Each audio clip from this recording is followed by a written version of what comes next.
پطرس کا پہلا عام خط اور اس کا تیسرا باب جو 22 آیات پر مشتمل ہے۔ اے بیویو، تم بھی اپنے اپنے شوہر کے تابع رہو،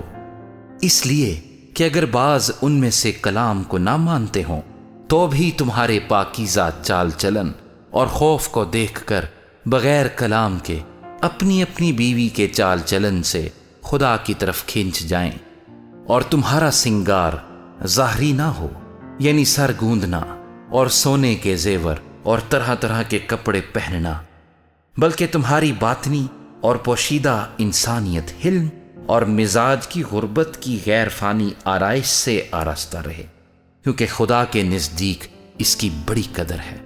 اور اگلے زمانے میں بھی خدا پر امید رکھنے والی مقدس عورتیں اپنے آپ کو اسی طرح سنوارتی اور اپنے اپنے شوہر کے تابع رہتی تھیں۔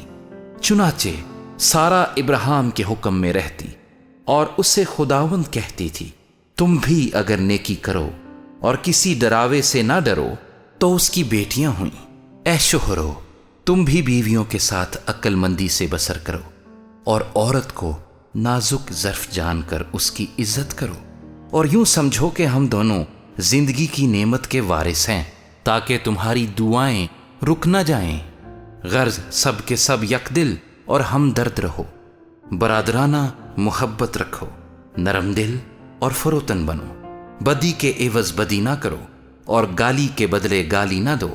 بلکہ اس کے برعکس برکت چاہو، کیونکہ تم برکت کے وارث ہونے کے لیے بلائے گئے ہو۔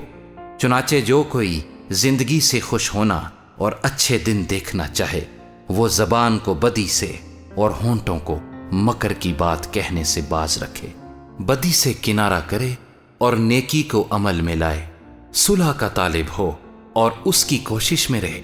کیونکہ خداوند کی نظر راست بازوں کی طرف ہے اور اس کے کان ان کی دعا پر لگے ہیں، مگر بدکار خداوند کی نگاہ میں ہیں۔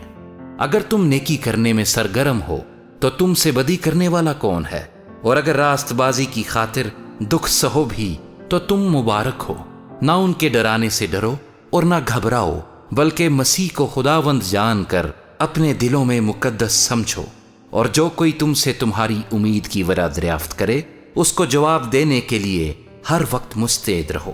مگر حلم اور خوف کے ساتھ، اور نیت بھی نیک رکھو، تاکہ جن باتوں میں تمہاری بدگوئی ہوتی ہے انہی میں وہ لوگ شرمندہ ہوں جو تمہارے مسیحی نیک چال چلن پر لان تان کرتے ہیں۔ کیونکہ اگر خدا کی یہی مرضی ہو کہ تم نیکی کرنے کے سبب سے دکھ اٹھاؤ تو یہ بدی کرنے کے سبب سے دکھ اٹھانے سے بہتر ہے، اس لیے کہ مسیح نے بھی یعنی راست باز نے ناراستوں کے لیے گناہوں کے باعث ایک بار دکھ اٹھایا تاکہ ہم کو خدا کے پاس پہنچائے۔